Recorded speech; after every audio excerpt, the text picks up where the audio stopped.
Y justamente para preguntarle a un experto al respecto, hemos invitado hoy al doctor Héctor Frisby. Él es especialista en salud pública. Le damos la bienvenida y le agradecemos, como siempre, la oportunidad de informarle al auditorio. Doctor, muy buenas tardes.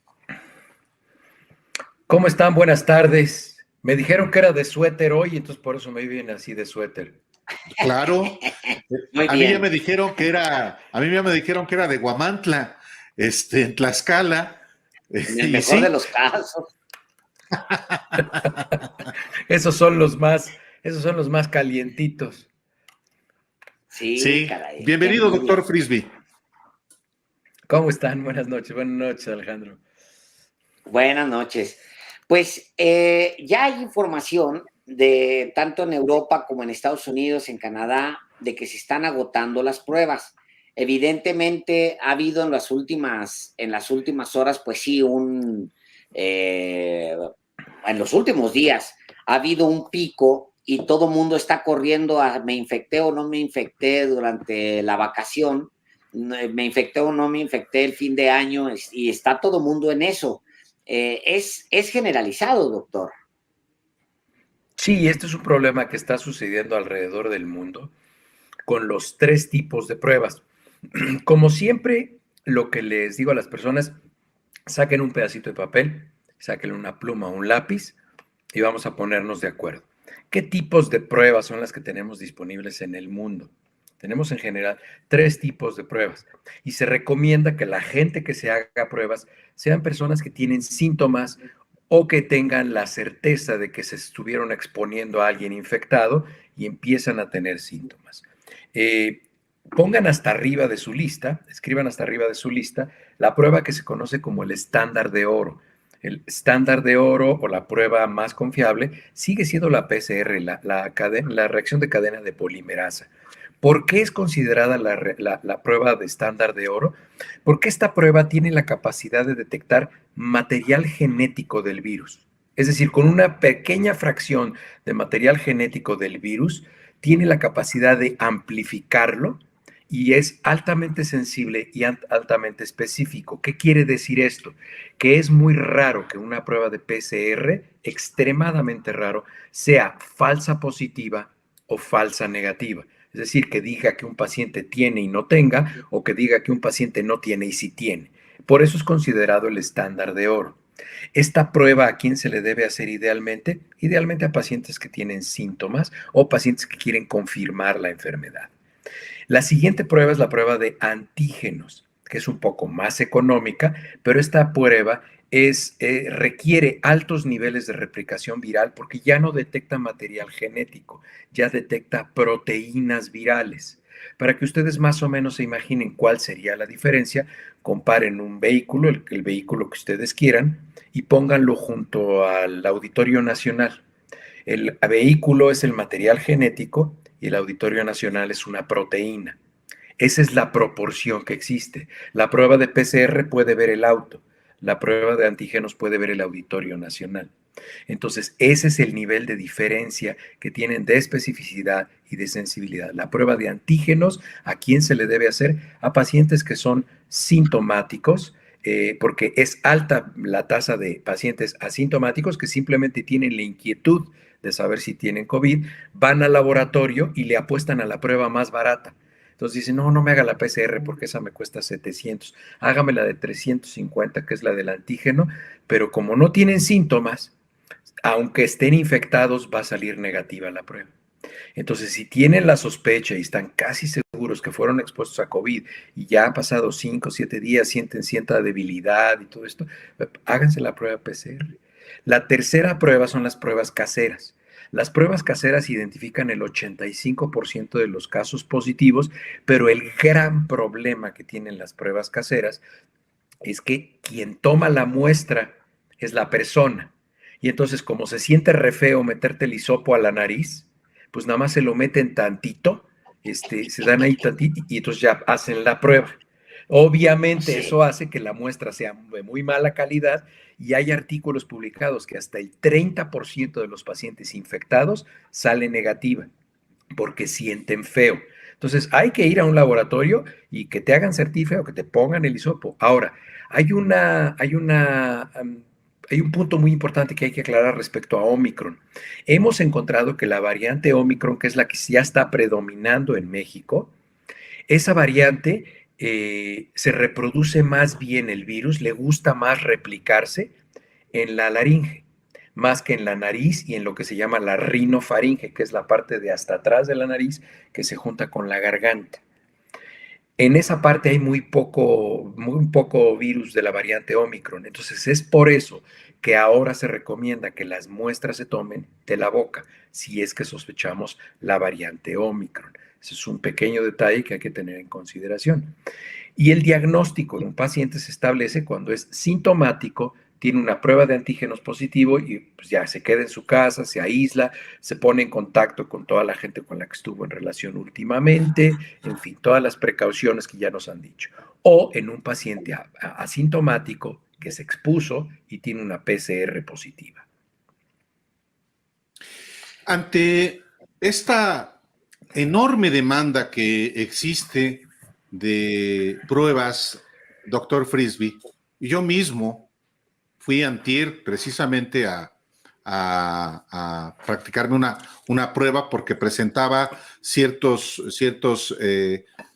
síntomas y había estado en contacto con Páez en el estudio y se nos presentó un caso. Pero yo fui y la verdad de las cosas es que en el caso particular, aparte de que fui a varios lugares, había enormes filas.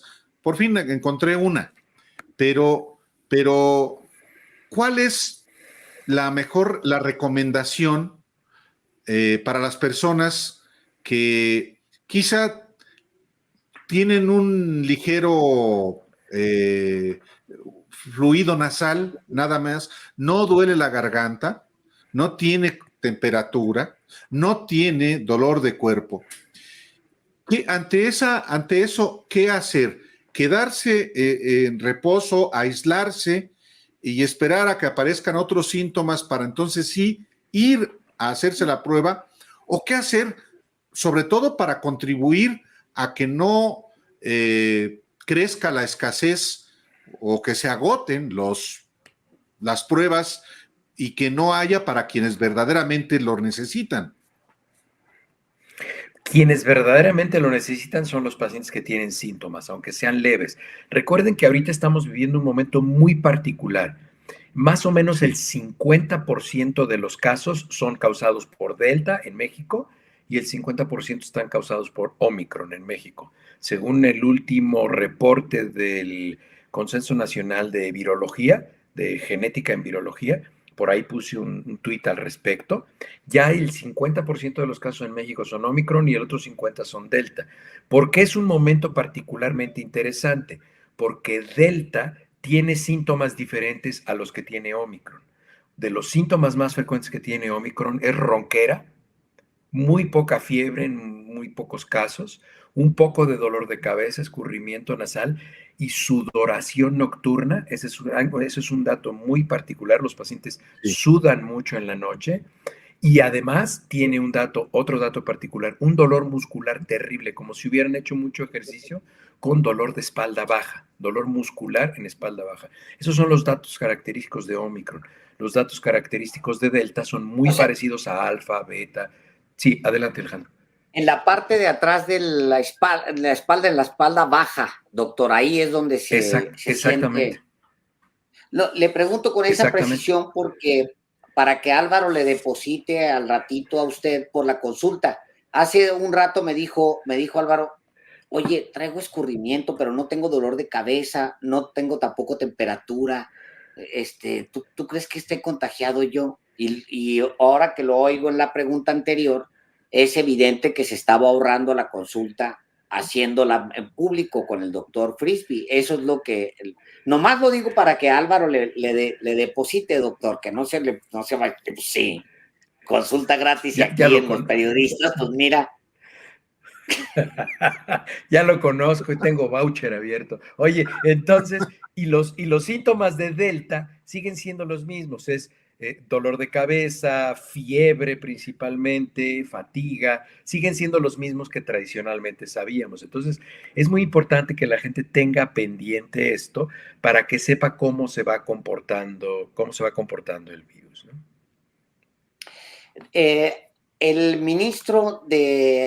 primer ministro de Australia salió hoy por la mañana, tiempo de México, a decir que, pues a salir a explicar que, dice él, esta demanda, la demanda de las pruebas es masiva, se debe al gran volumen de la variante Omicron y bajo Delta era muy distinto, dice él, esto afecta a todos los países del mundo, no solamente a Australia.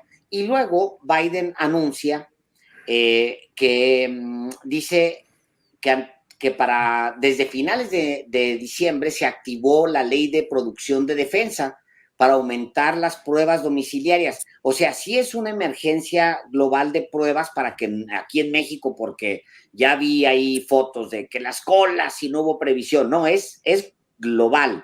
Hay un problema global que todo el mundo se quiere, por el pico que es brutal, todo el mundo quiere hacerse pruebas. Ahora, vamos al extremo. Tengo alguno de los síntomas, no tengo la posibilidad de hacerme prueba, ya hice cita, pero me la dan dentro de 3 días, las caseras ya no hay caseras, había caseras, pero ya no hay. ¿Qué recomienda para esos que deben ser miles de casos de gente que no va a tener acceso a las pruebas? ¿Qué recomienda, doctor? ¿En qué momento nos resguardamos? ¿En qué momento tomamos decisiones? Y también por el costo, Alejandro, porque creo que ya se les acabaron en las pruebas gratuitas.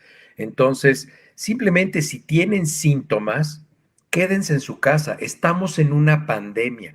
Cuando yo tengo síntomas que se pueden relacionar con los síntomas de lo que está causando la pandemia, que es el SARS-CoV-2 variante Omicron, debo asumir que tengo esa infección.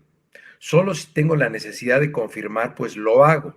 Si tengo los recursos para hacerlo. Pero ¿qué tienen que hacer? Quédense en su casa, sigan monitorizando su oxigenación, su nivel de oxígeno en sangre. En vez de que se gasten el dinero en una prueba, gástenselo en un oxímetro de pulso y vean que tengan una oxigenación adecuada, que no tengan dificultad respiratoria, que no tengan otros síntomas. Si tienen enfermedades crónicas, contrólense, utilicen un cubrebocas adentro de su casa, traten de ventilar las habitaciones y habitualmente una persona que no se va a complicar con Omicron en 5 o 7 días a más tardar, ya está libre para salir a la calle. De hecho, en esta semana cambiaron ya el criterio, que antes era de 10 días al inicio de los síntomas. A los 10 días ya se asumía que tú ya estabas libre de la enfermedad si se juntaban 2 requisitos, necesariamente 2 requisitos, que pasaran 10 días desde el inicio de los síntomas y que tuvieras por lo menos 24 horas sin fiebre.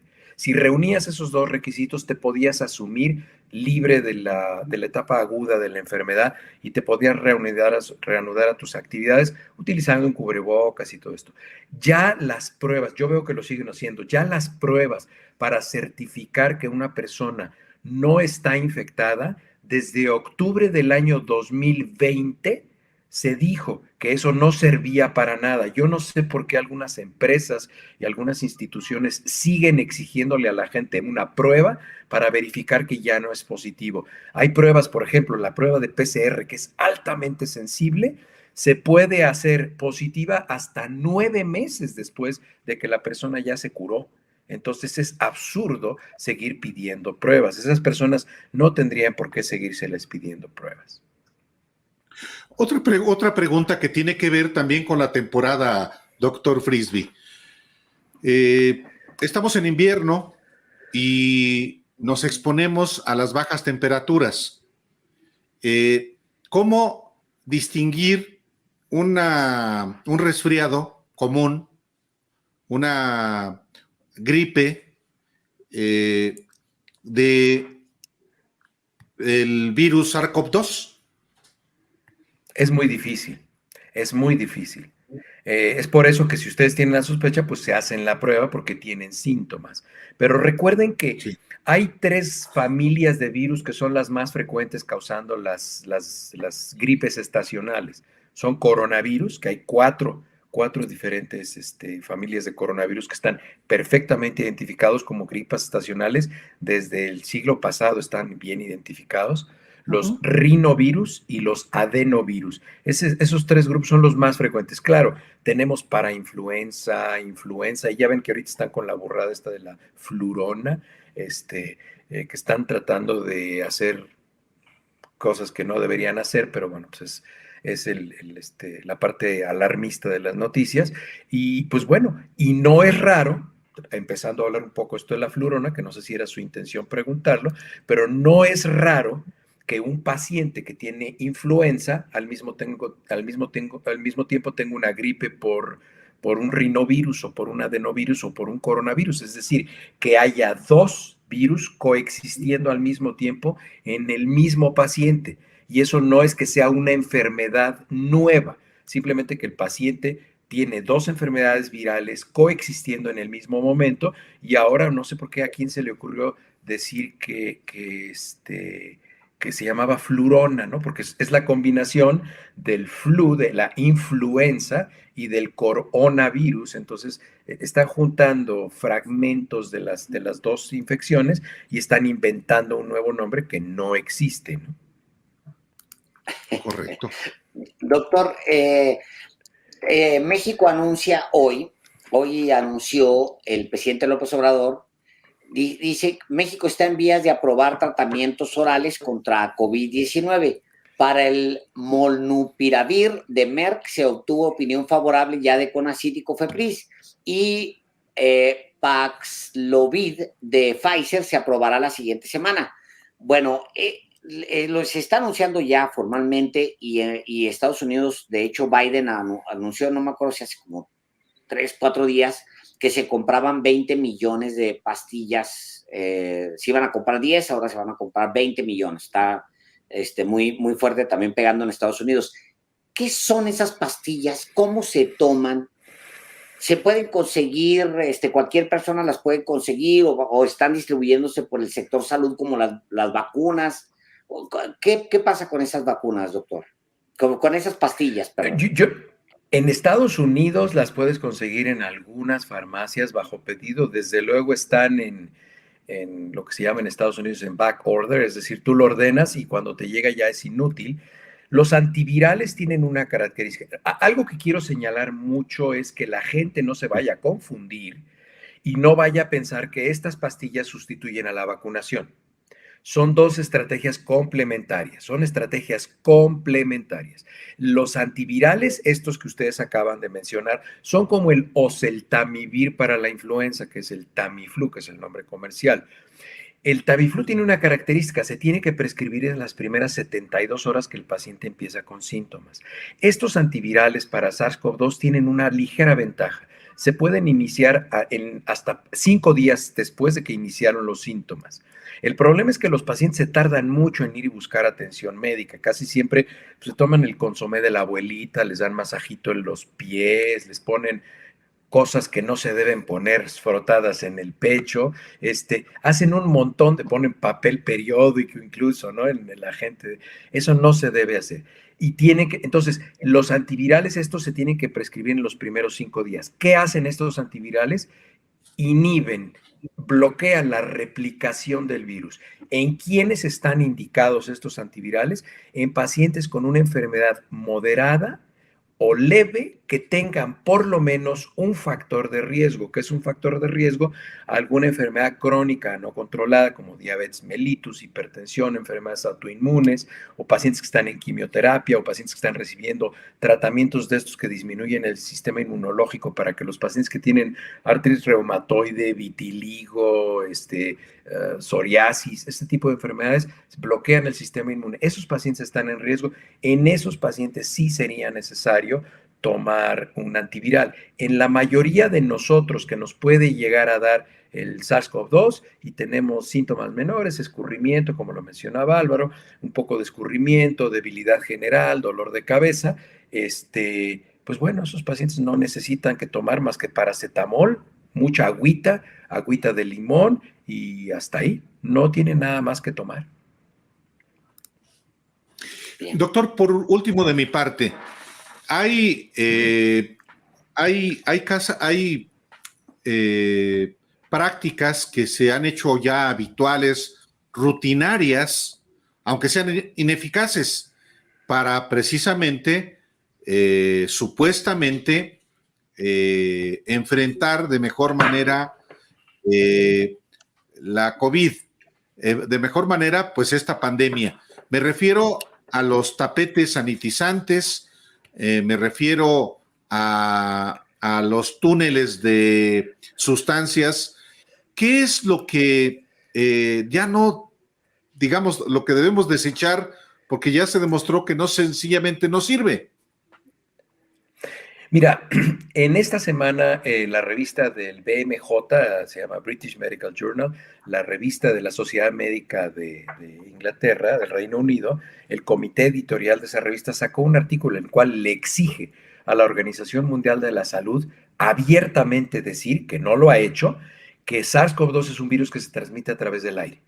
Se ha prestado mucho a la confusión una buena intención de la Organización Mundial de la Salud, que era la higiene de las manos, el gel sanitizante. Todo esto era una muy buena intención de la Organización Mundial de la Salud para fomentar buenos hábitos, pero eso confundió a la gente, porque la gente pensó que era sustituible el utilizar cubrebocas, el mantener espacios ventilados, porque la gente empezó a pensar que el virus se transmitía incluso por los teléfonos celulares, ¿se acuerdan?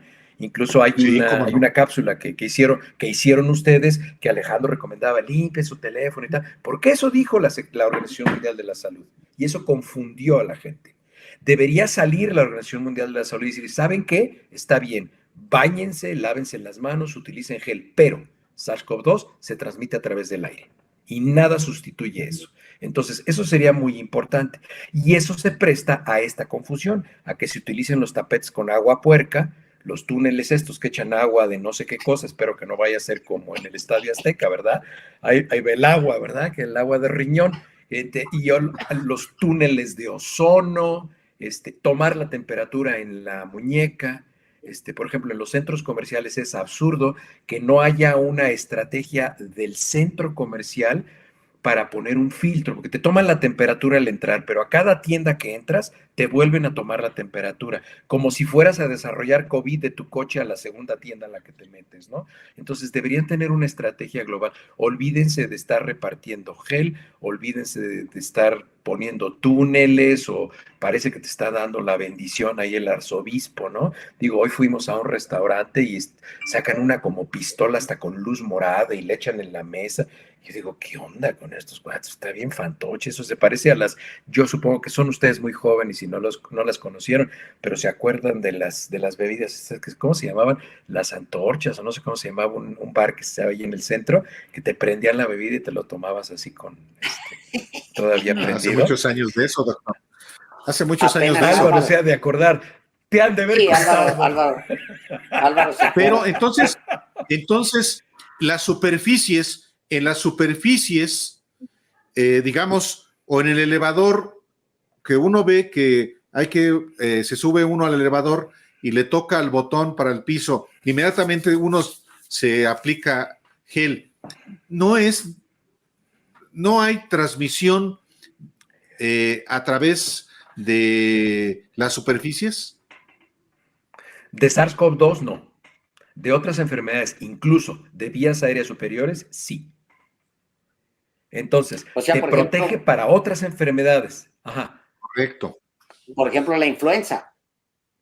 Exactamente. La influenza sí es una enfermedad susceptible a ser transmitida a través de superficies en una concentración alta de una persona que tosió, por ejemplo, una persona que se frota la nariz y tiene moco y se toma de un barandal. No sé si se han fijado, por ejemplo, en las estaciones de camión, en las estaciones de autobuses, en los aeropuertos, ya no hay puertas. Ya hay un sistema de dobles esclusas, o sea, hay una pared así que se encuentra de frente con la otra y tú tienes que caminar como... ¿Y eso por qué es? Porque uno de los sitios más frecuentes de infecciones de todo tipo eran los picaportes de las puertas y por eso se eliminaron. Eso es una medida sanitaria de salud pública que se implementó a partir de los años 90. Entonces, sí hay enfermedades que se transmiten, sí sirve lavarse las manos, sí sirve utilizar gel sanitizante, pero no para SARS-CoV-2. Correcto. Híjole, pues qué interesante. Doctor, pues siempre un enorme gusto tenerlo aquí con nosotros. Yo voy a presionar a Álvaro para que le deposite, porque sí presentó su cuadro clínico aquí en público para ahorrarse el pago de la consulta, pero yo me voy a encargar, doctor. Yo me voy a encargar. Muy bien. Y otra cosa importante, se cayó el mito del periódico, porque Álvaro siempre se pone periódico en el pecho para cualquier enfermedad. En el pechito. Sí, se pone periódico. Yo le he dicho, ¿ese periódico qué? ¿No te sirve? ¿Para qué te sirve? Por cierto, doctor Frisby, el hecho de que ha sido muy criticado el doctor Alcocer, secretario de Salud, porque en el caso de los niños recomendó Vaporrub y tecito en el caso de que los niños presenten síntomas, sin frivolizar absolutamente nada, porque es un asunto muy serio. ¿Usted qué recomienda en el caso de los niños? Mira, como siempre, yo no voy a opinar de las personas, pero les voy a decir solamente esto. Hay artículos publicados en los cuales este tipo de ungüentos, no solamente esta marca comercial, sino varias más que tienen el mismo componente de la fórmula, causan una enfermedad, una condición que se llama neumonitis lipoica. ¿Esto qué significa?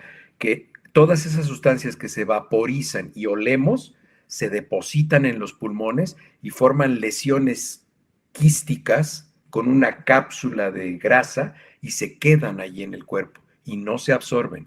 Y hay pacientes que 30, 40 o 50 años después les toman una radiografía y como tenían el hábito de estar oliendo esos vapores, tienen lesiones pulmonares. Es lo único que voy a comentar y yo jamás se lo recomendaría a un paciente. Correcto. Pues es muy interesante. Ahí está.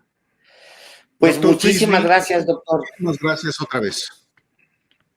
Un abrazo, muy Gracias. buenas noches y bueno, aprovechen. Es viernes de suéteres. Viernes de suéteres, no. Así es. Sí, gracias, doctor. Que esté bien.